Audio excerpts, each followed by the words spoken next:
do today. I hope they're all reasonably short. Since the last lecture, actually, I've come to understand the factoring algorithm in a slightly different way, which I think is better. It's not just better for its own sake, but I got it off to a different account of the algorithm on the web, actually. I saw suddenly it's fairly obvious such a thing must exist, but I'll show it to you in a moment. But it has the added advantage that I'll be talking about the discrete logarithm problem as well, and somehow this other approach generalizes in a way that's much more transparent, I think, to the discrete logarithm problem. So I'll talk about those two. I also want to talk about how you actually do the quantum Fourier transform with not too many gates. That would be a quick thing as well. And what was the last thing? Yes, I want to talk about uncomputation, which I mentioned briefly last time.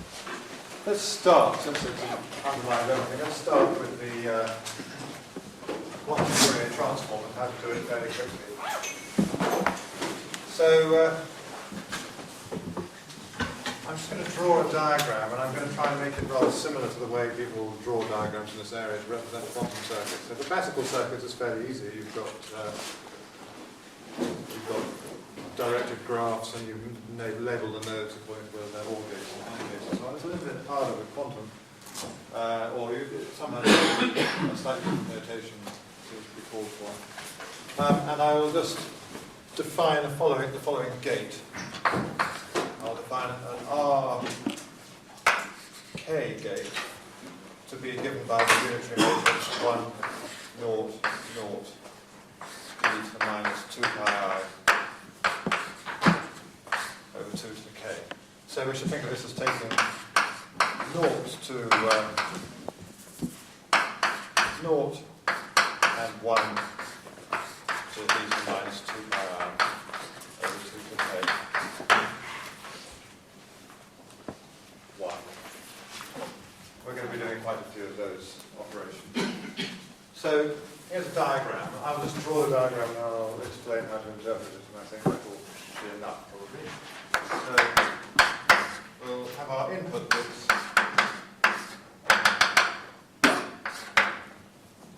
Let's put one more.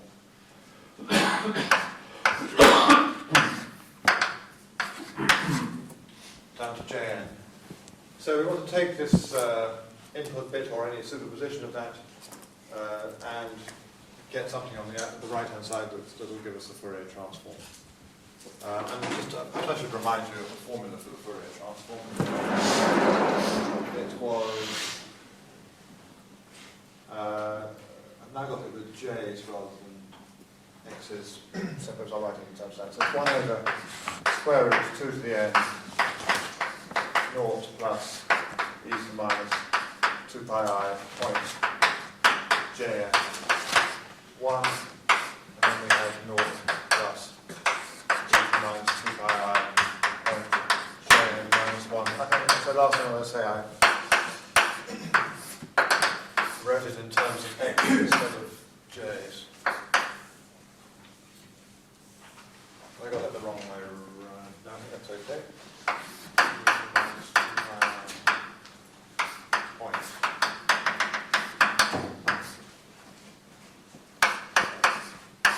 So I want to produce a quantum circuit that realizes that. So the first step, I've learned by practicing doing this diagram, it's very important not to draw more horizontal line than you absolutely have to at any stage, otherwise it's suddenly likely to rub things out. So first step is going to be a Hadamard's gate. So remember that one is the one with matrix 1, 1, 1 minus 1.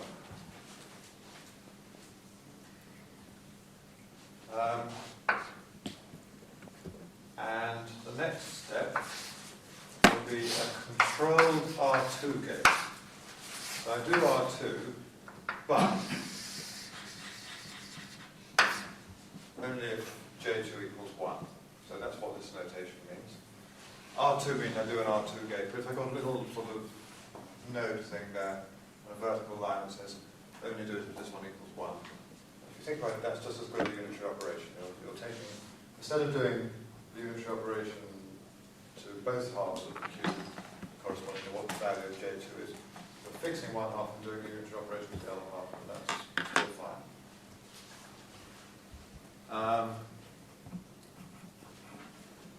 Next step, we do a controlled R3 gate, and this time the qubit that's controlling it, unsurprisingly, is J3. And then we, I think this is now safe, go all the way up to an Rn gate, still controlled.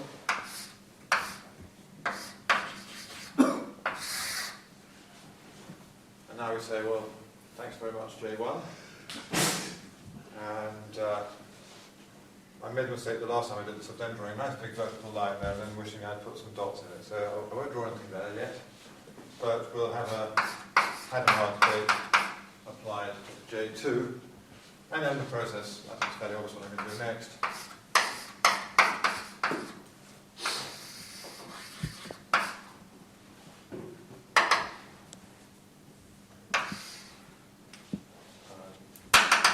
Dot, dot, dot. Rm.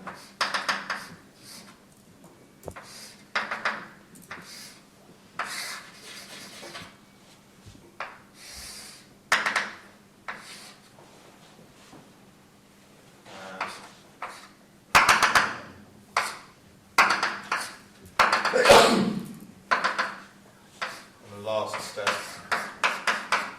will be to do a Hadamard gate on the nth qubit. I think I should put these in a rather unfortunate place, so let's just get rid of what that was. So the R cube is the one that changed the phase. That's a bit of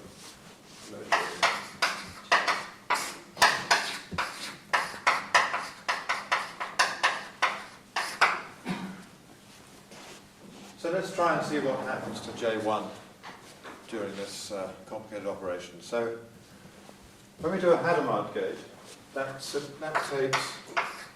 0 to the 1 over the square root of 2, 0 plus 1, and it takes 1 over the square root of 2, 0 minus 1. So you notice that what we end up with will be a 0. Either way, we'll end up with a 0 plus e to the minus 2 pi I point. Something's not funny.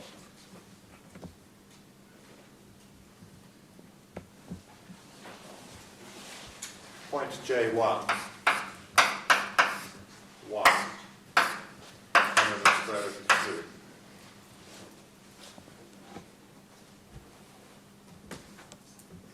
It's not precisely what I wanted, actually. What is it? Yes, sorry, that is okay, sorry. So far, when I've done the Hadamard gate, I will get 0 plus e to the minus 2 by I point J1, 1 over root 2. Because if it was 0, that's what I've got. And if it was 1, that's what I've got. Now let's see what happens when I apply the controlled R2 gate. Well, what that says is, if J2 reads 0, do nothing.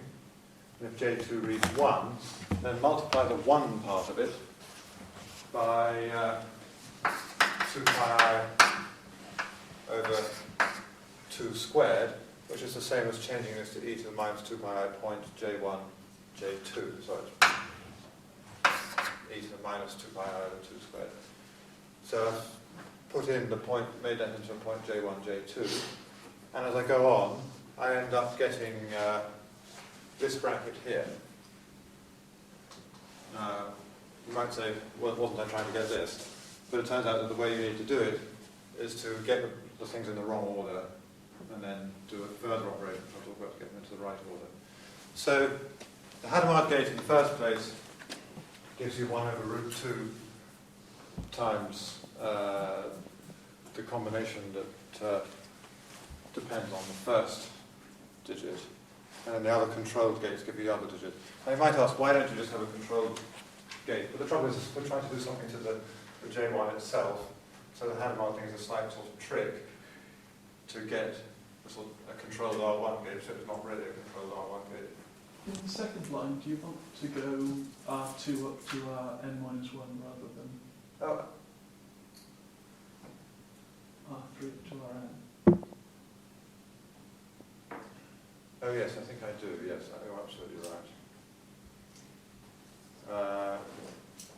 Because I want to do a sort of cruder phase operation, right? So what I've produced here is point normal, J and J around. Yeah, thank you very much. I was getting confused because I was sort of somehow got into my mind that the third bit always controlled an R3 and so on. So yes, that's absolutely right. So sorry about that. So R2, Rn minus 1, and okay, so now the pattern is clear. Perhaps having seen that, we ought just to check what happens for the second bit as well. But anyway, the first one, I think we can see, ends up with this last bracket. So what happens for the second one? Well, this time it will give, when you do a Hadamard gate, it will give 0 plus e to the minus 2 pi I point J2, 1. And then when you do a controlled R2 controlling up with J3, that will give us a point J3, etc., etc. So, yeah, with that important correction, we've got a circuit that works out the quantum Fourier transform. What about reversing the gates? Well, then you just do things like taking the first qubit and the last qubit and saying,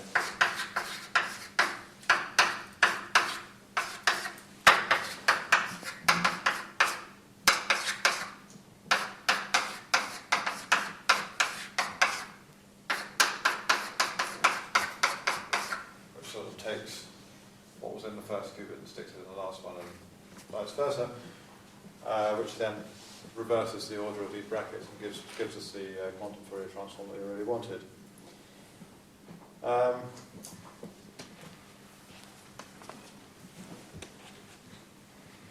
Nielsen and Twang say, well, this is actually incidentally a proof that the quantum Fourier transform is a unitary map, because it's represented as a composition of unitary maps, but I think it's sufficiently easy, sort of easier somehow to check directly that it's unitary than it is to decompose it in this way. But if you've got to decompose it in this way and you're feeling super lazy, then I suppose you don't have to check that it's unitary. Okay, so roughly how many operations does it take? As I said last time, it's proportional to n squared anyway, because you've got n plus n minus 1 and so on.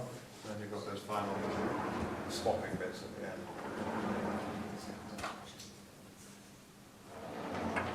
While I'm at it, perhaps I'll talk about uncomputation quickly. So the point here is that if often you want to exploit, the whole point of quantum computation is you want to exploit superposition.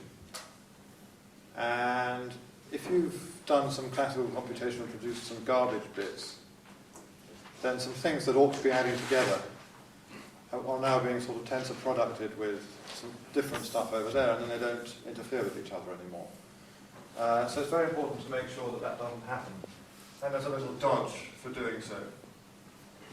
So supposing we've got some reversible computation that allows us to compute from X.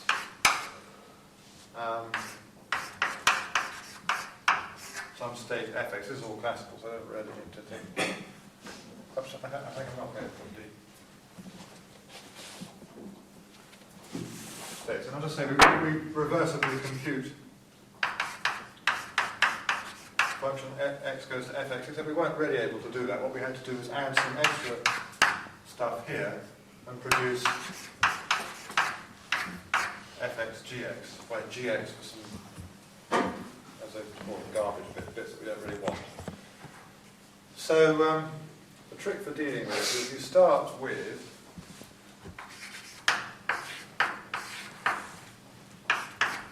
x naught naught y, where y is some fixed state. It doesn't really matter what it is. You could take it to be 0 for the purposes of discussion, but I deduce from the fact that it will always be about y, but it's sometimes useful to talk about a more general y. And what do we do then? We do a reversible computation that starts by taking this thing to x fx gxy. So how do you get the... maybe we could actually have naught x, naught y or something. But how do you get the x? You use C naughts. So if you've got the 0 and you want to copy an x into a thing with zeros, then I would say if this first bit's a 1, I'll change the first bit of the 0, and if this first bit, the second bit's a 1, I'll change the second bit, etc. So copying a classical state in that way is easy.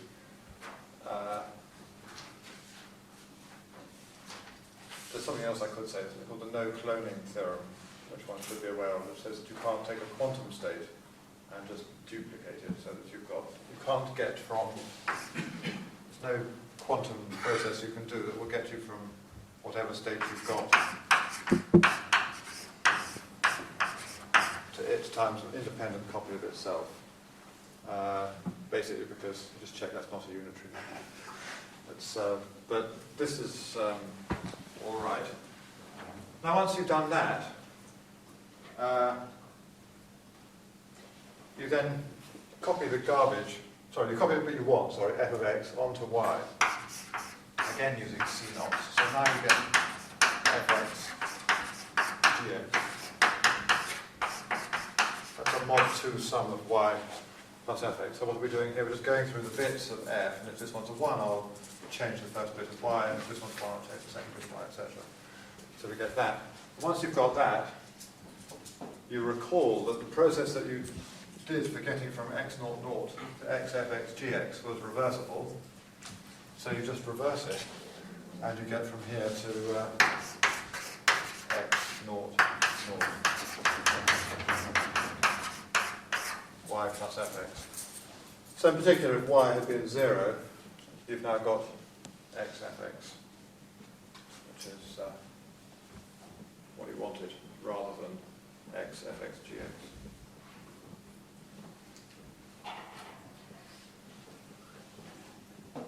But I'm not going to say in complete detail how we sort of put that trick into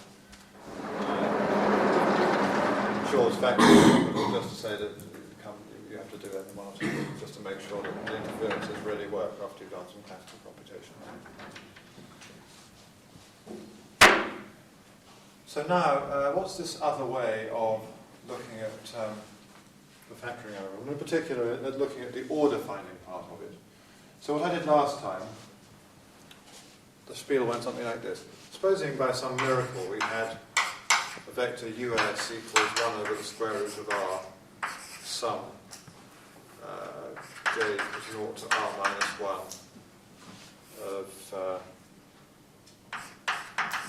j a to the j, where a was the thing you were trying to find the order of. And then also we observed that that was an eigenvector of a certain unitary operator u, and so on. And then we said, at the end of all that, well, we can't actually prepare this state because we don't know what R is, but we observed that if we take a superposition of all of those US's, then you just get state 1, which you can prepare, etc. Now that may have looked...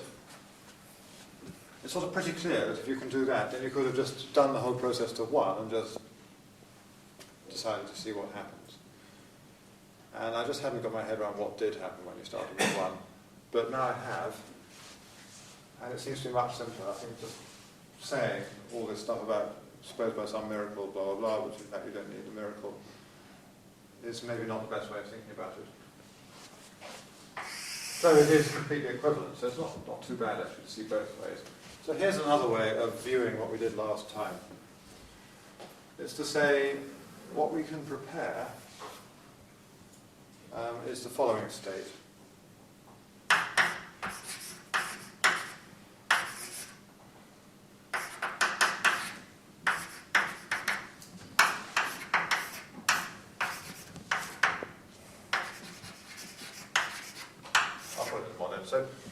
some capital N, we're trying to work out what the order of A is mod n. So we produce the following state, and then we just stare at that a bit and we think to ourselves, this part of it is cycling round, or not exactly cycling round, but it's periodic with period r, and it's r that we want to work out. So there's a sort of fairly simple thing we could think of doing, which is to measure the second register. And the second register is going to give us a random power of A. It's going to give us randomly one of the numbers 1a up to a to the r minus 1. Once we've measured the second register and got the particular power, a to the s or something like that, or a to the t rather, what have we got here? Well, we must have had a j that gave rise to the power a to the t. Now, which j's give rise to the power a to the t? Well, we just need a to the j congruent to a to the t mod n, which is the same as saying j is congruent to t mod the order of a, mod r. So what we actually get when we measure the second register here is a sort of L2 average, 1 over the square root of the... We get an arithmetic progression consisting of all those j's that are congruent to some random residue class mod r. And the normalizing factor will be 1 over the size of that projection, which will be, progression, which will be approximately 2 to the n divided by r. So what we've got now, when we do that, is a vector that looks like this. So it takes the value, some particular normalizing factor every time you're congruent to t mod r and 0 everywhere else. And we then think that sort of periodicity is the kind of thing that's picked up by Fourier transforms. And so we just take the Fourier transform of this. And one way of thinking about what you get when you take the Fourier transform actually relates to these US's. It's to say, well, this vector here, I'll forget about normalizing factors for now. So this vector here is precisely what you get if you take the average over all vectors that go something like 1 e to the minus 2 pi I over r, e to the minus 2 pi I, 2 over r, etc., etc. So one thing will be a geometric progression with common ratio e to the minus 2 pi I over r, and then the next vector I'll talk about will be e to the minus 2 pi I, 2 over r and 4 over r, etc. And the next one will be a geometric progression with common ratio e to the minus 2 pi I, 3 over r, etc. Take the average of all those, and you get 1 every time they all line up, and 0 every time they don't line up. And these things here are precisely the ones that we talked about before, which when you take their Fourier transforms, give you a very, very sharp spike, which will then tell you what the phase is. So going back to this, what that says is that the Fourier, you could also alternatively do it just completely directly. What is the Fourier transform of this vector here? It's something that's got spikes every time you get a multiple of 1 over r, so it's precisely the thing that we had before, all superimposed. And then we do a random measurement and get a random s over r. It was pointed out to me after the last lecture that I said something, well, you could sort of just about twist my words to make them mean what they were supposed to mean, but I have to be honest and say that they didn't mean that in my brain when I said them. So, just going back to when we do manage to find a random s over r, I said, well, you could just wait, and if s is prime, then you're okay. Now, if I say it as vaguely as that, it can be interpreted in a correct way. But what if you're just given, if what comes out when you do the, you get this approximation, you do the continued fraction algorithm, and you say, aha, I've got 3/5. That doesn't actually tell you that r equals 5, because it could have been, 30 over 50 or something like that. But if the real s is prime, So what you do is you don't say, aha, right, now I know that R is 5 because that's prime. You say, whatever you get out, you just say, well, let's assume I got lucky here, and that the denominator of this fraction is my R. Then you go away and check whether a to the R really does give you 1 mod n, and whether a to the R over 2 doesn't give you 1, and so on. If it doesn't work, then you just run your quantum computation again and hope you better luck next time. And then what we know is that if your S over the real R had been prime, then you would have been lucky and things would have been all right. So in other words, you've got real R is 100. If S is 71, and you see 71 over 100, you say, oh, 71 is prime. So you don't, the fact that 71 is prime means that you're not going to cancel this down and be unlucky. And that will happen with reasonable probability. But if you see 71 over 100, you don't actually know that it wasn't 142 over 200. So that was the point I didn't quite make clearly last time.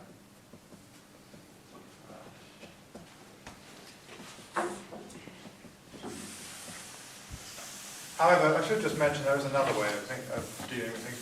Supposing I did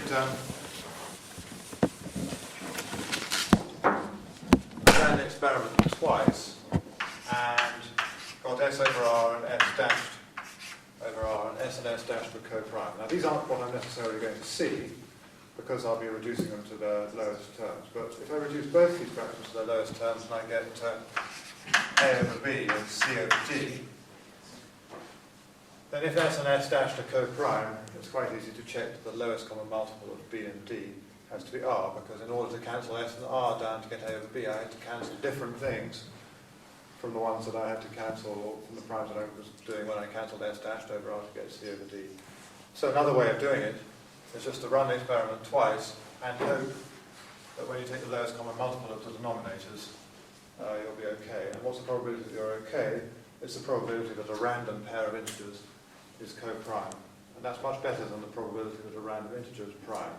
Random integers being co-prime, I believe, the probability is related to pi squared over 6, I think. I don't know, it might be 6 over pi squared or something like that.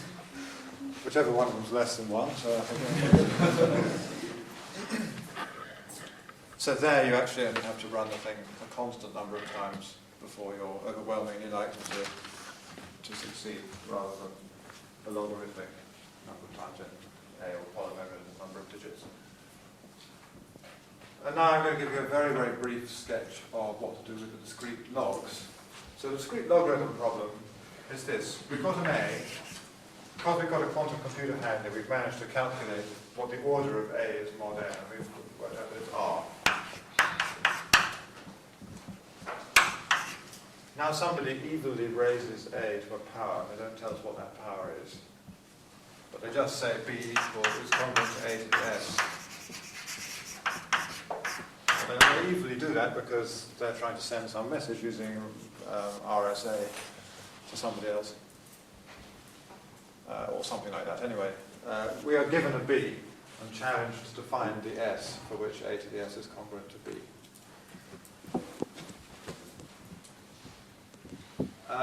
So here's roughly what you do.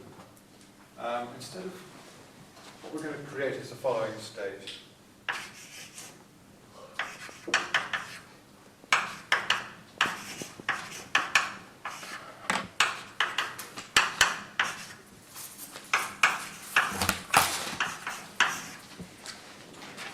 I put X and Y, and then I calculate what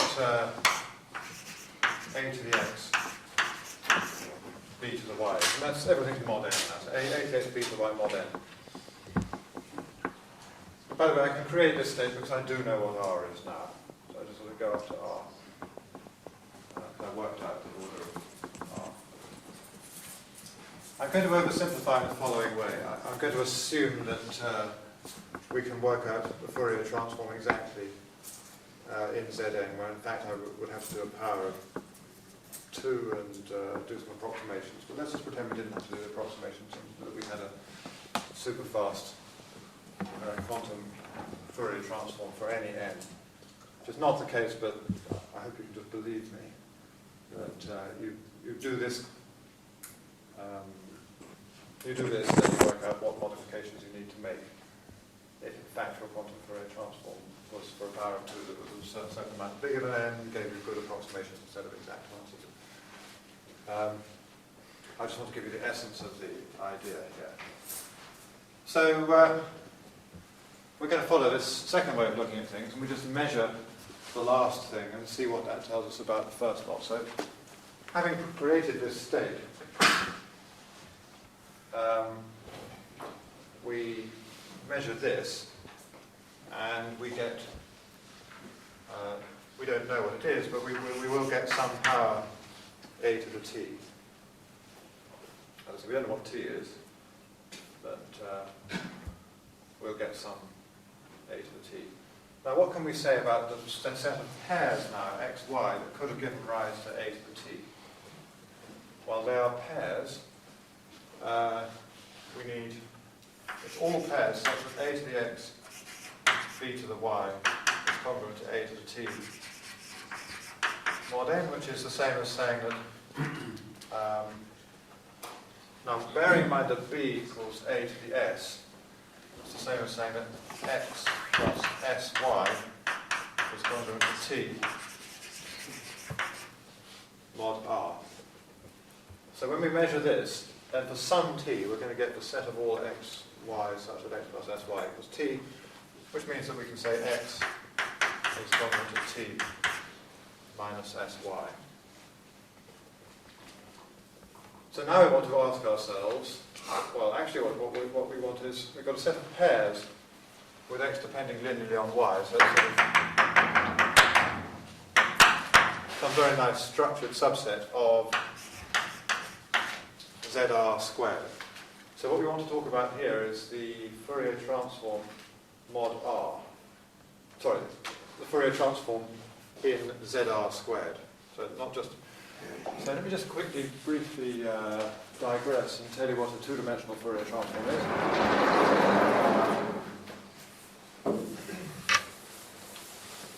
I could just say, well, Fourier transforms on an abelian group are given by the characters, and so you already know what the Fourier transform on zr squared is. But let's see what it is concretely, because it's a simple thing to write down. Supposing I've got a function f zr squared to the complex numbers, then f hat uv will be defined to be 1 over r, which is the square root of r squared. That's how we're really thinking about this 1 over r. Sum over all x, y, fxy, e to the minus 2 pi I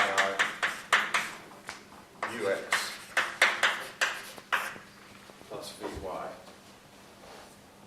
And if you want to calculate it, you can do it in 2 stages. What you can do is you can say, first of all, let's just fix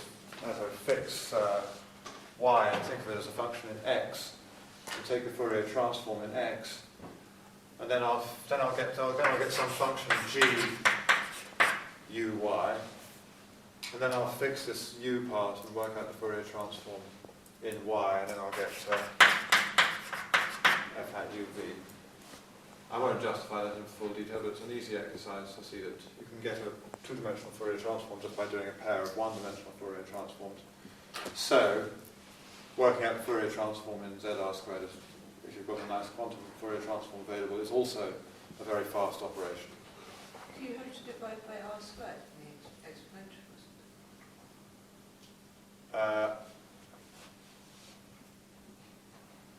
How do you mean? do you want ux plus vy over r squared? Or r, or... Yes, you're quite right. Otherwise it's just an integer all the time. Yeah. Yes, it'll be r. Anyway, yes, thank you. So that it is, actually I prefer to write it. I can tell you exactly why I made that mistake. Because what I normally do is use a different notation, where I write omega to the minus ux plus dy, where omega equals e to the 2 pi I over r. So I've just sort of got used to not having to write the over r's in the exponent there. But I just decided to spare people this omega notation in this course. Right.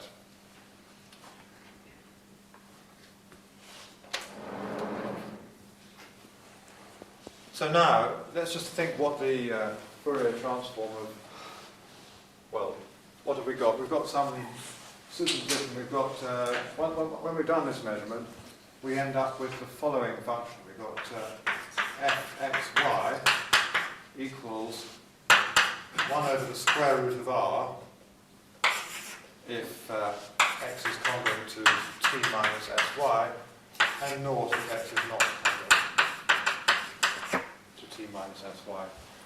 So where does this 1 over the square root of r come in?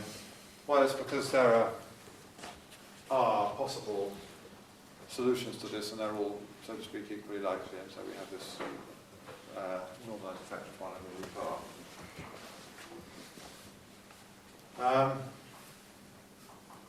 So now I want to work out what f hat of uv is. So I'll get 1 over r times 1 over the square root of r times the sum over all x congruent to t minus sy e minus 2 pi I over r ux plus vy, which is better written as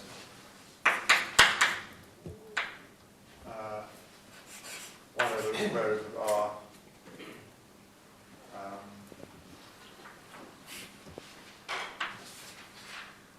times 1 over r, that's the sum over all y of e to minus 2 pi I over r.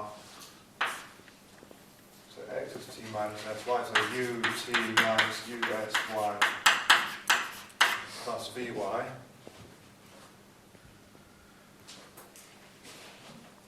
And when I sum over y, I'm not going to get a very big answer if us doesn't equal v. And so this works out to v. So if us equals v, then that's naught. So summing over y and dividing by r will just give me e to the minus 2 pi I over r ut.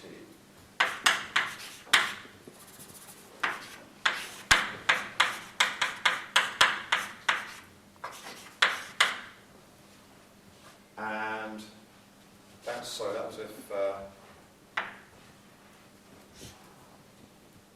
v equals us, and naught if, well, congruent to naught if v is not congruent to us mod r. I'm just taking out a factor e to the minus 2 pi I over r ut out to the side, and using yet again the fact that sums over roots of unity either line up completely or cancel out completely. So what happens if I now take a measurement of the Fourier transform? It's going to produce for me a random pair uv with the property that v equals us. So let's just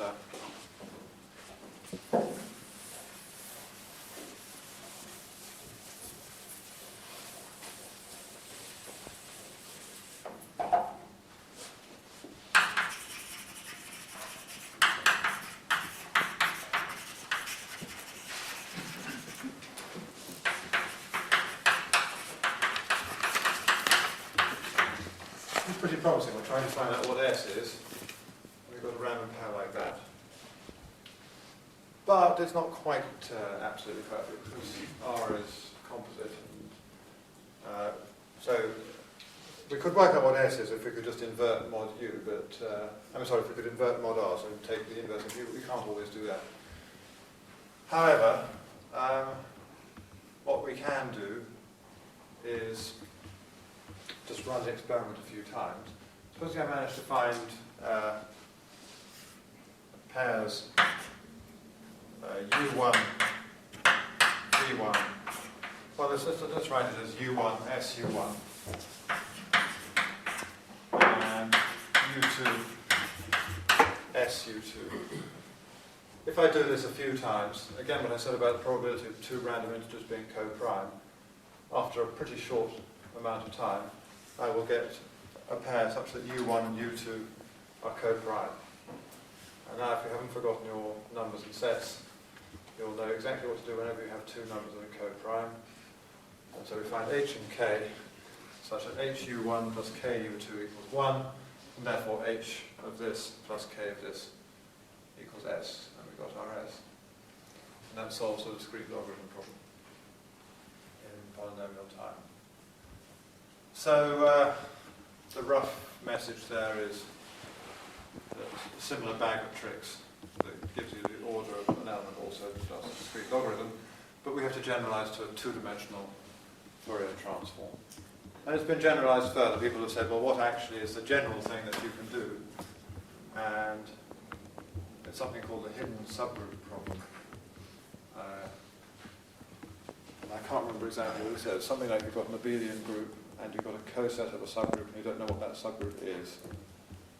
And you've got to find some generators of the subgroup. Quite how to present it to you, I don't completely remember.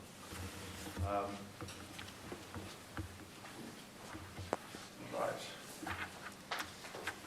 I think I'm going to stop there. I think I've said everything I wanted to say for today. And so we'll finish the course now.